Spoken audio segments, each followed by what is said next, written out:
आखिर क्यों इस मंदिर में जो भी जाता है दोबारा कभी वापस नहीं आता, आइए जानते हैं। बहुत समय पहले की बात है। उज्जैन के प्रतापी राजा विक्रमादित्य की वीरता और साहस दूर दूर तक प्रसिद्ध थे। उनकी इच्छा थी कि उनके राज्य में कोई भी बुराई या अन्याय न रहे। एक दिन उनके दरबार में एक सिद्ध तांत्रिक आया और उसने विक्रमादित्य को एक रहस्यमयी वृक्ष के बारे में बताया जहाँ एक वेताल रहता था। उसने बताया कि यदि राजा उस वेताल को पकड़ लाए तो उन्हें मायावी शक्ति प्राप्त होगी, लेकिन यह कार्य आसान नहीं था। तांत्रिक ने चेतावनी दी कि वेताल बेहद चालाक है और हर बार राजा से कुछ प्रश्न करेगा। यदि राजा ने उन प्रश्नों का उत्तर दे दिया तो वेताल उड़कर पुनः पेड़ पर जा बैठेगा। राजा विक्रमादित्य ने उस चुनौती को स्वीकार किया और अपने हाथ में तलवार लेकर उस वृक्ष की ओर चल पड़े। वो जानते थे कि रास्ता कठिन और खतरों से भरा होगा, लेकिन वो निडर थे। धीरे धीरे वह आगे बढ़ रहे थे और रास्ता बहुत कठिन होता जा रहा था। जैसे ही विक्रम उस वृक्ष के पास पहुंचे, उन्होंने देखा कि एक प्रेत उस पेड़ से उल्टा लटका है। उन्होंने उस प्रेत को अपने कंधे पर उठाया और चल दिए। जैसे ही वे चलने लगे, वेताल ने हंसते हुए कहा, राजन, तुम्हारी हिम्मत की दाद देनी होगी, लेकिन मुझे नहीं लगता कि तुम इस यात्रा को सफलतापूर्वक पूरा कर पाओगे।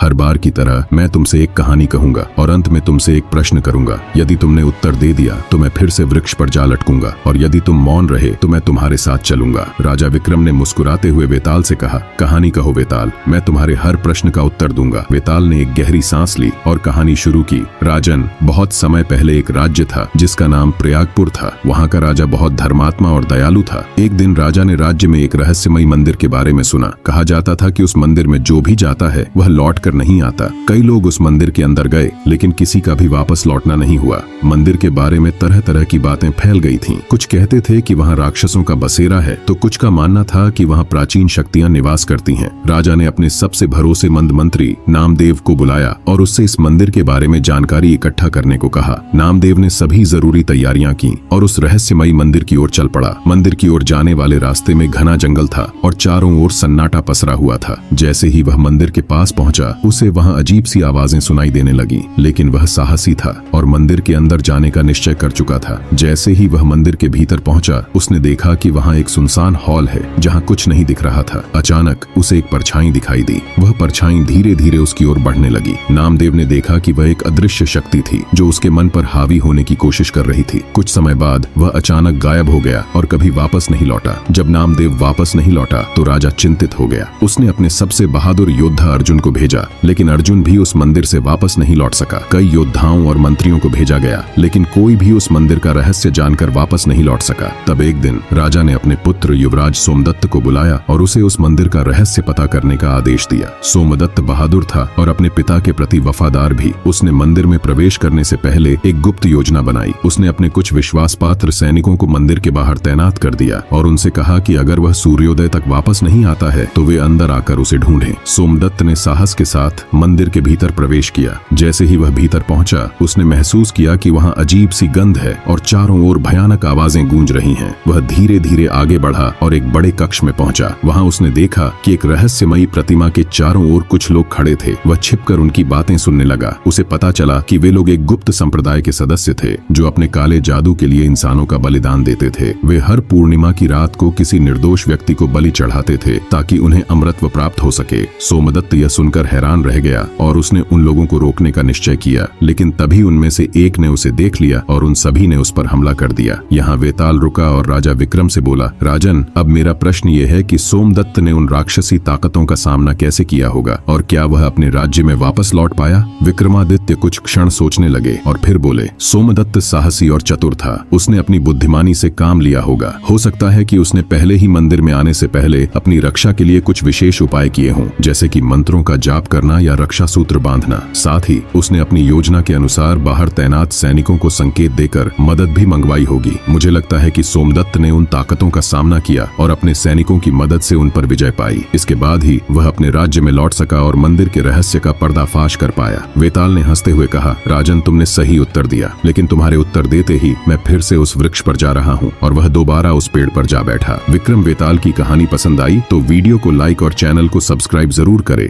धन्यवाद।